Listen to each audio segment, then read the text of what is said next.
Suraj Jadhav. Today we are talking about thread lifecycle and thread scheduler.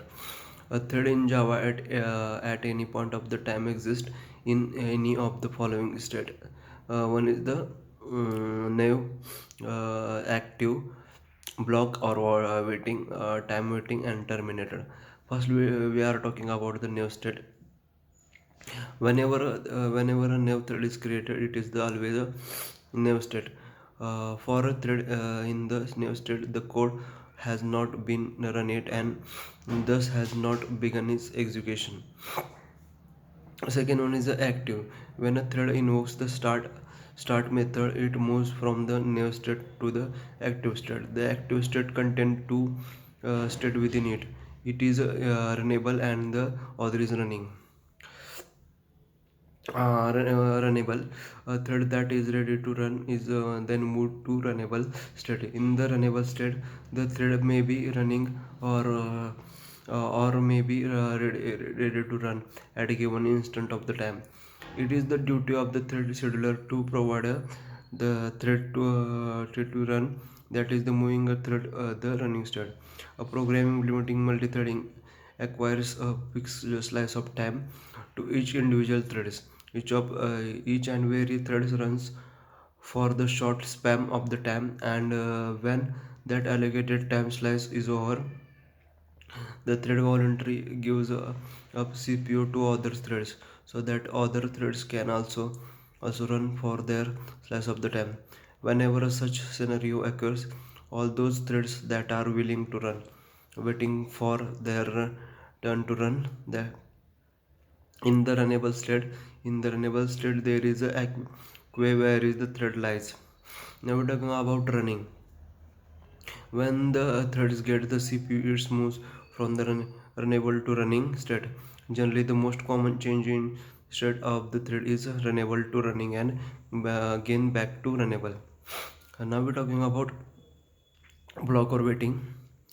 Whenever a thread is inactive for a span of time, then the either thread is a block state or the waiting state. For example, thread, let's say its name is A, may want to print some data from the printer. However, at the time the other thread, let's say its name is B, using the printer to print some data. Therefore, thread A has a wait for thread B to use the printer. Thus, A is the block state, and A thread in the block state is unable to perform any execution and thus never consume any cycle of central and processing unit. Hence we can say that thread remains idle until the thread scheduler reactive waits threads, which is an waiting or block state. When the main threads invokes the join method, then it's said that the main thread is waiting state. The main thread then waiting for the thread to complete their task. When the child threads complete their job, or notification is sent to the main method, which again moves the thread from the waiting to active state. If there are a lot of threads in the waiting or block thread, then it is duty of the thread scheduler to determine which thread to choose and which one to reject, and the chosen thread is given to the opportunity to run. Then, now we're talking about time waiting. Sometime waiting for leads to starvation. For example, thread, its name is A, has entered the critical section of the code and is not willing to leave critical section.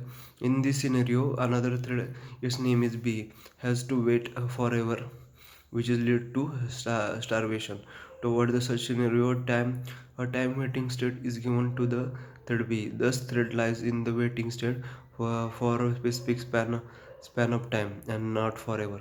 A real example of the time waiting is now we invoke the sleep method to specific thread. Now we're talking about terminated. A thread reaches the termination state because of the following reason.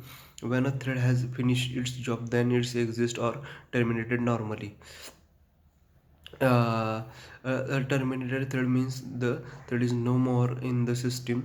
In other hands, the thread is dead and there is no way it can respond the thread. Now we're talking about the thread scheduler in Java, a component of Java that decide which thread is to run or execute and which thread is wait is called the thread scheduler. In Java, the thread is only chosen by the thread scheduler if it is a runnable state. However, if there is more than one thread is runnable state, it is up to thread scheduler to pick up the thread and ignore the other ones. There are some criteria that decide thread will execute first. There are two factors of the scheduling thread, that is priority and time traveler. Thank you so much. This is the topic.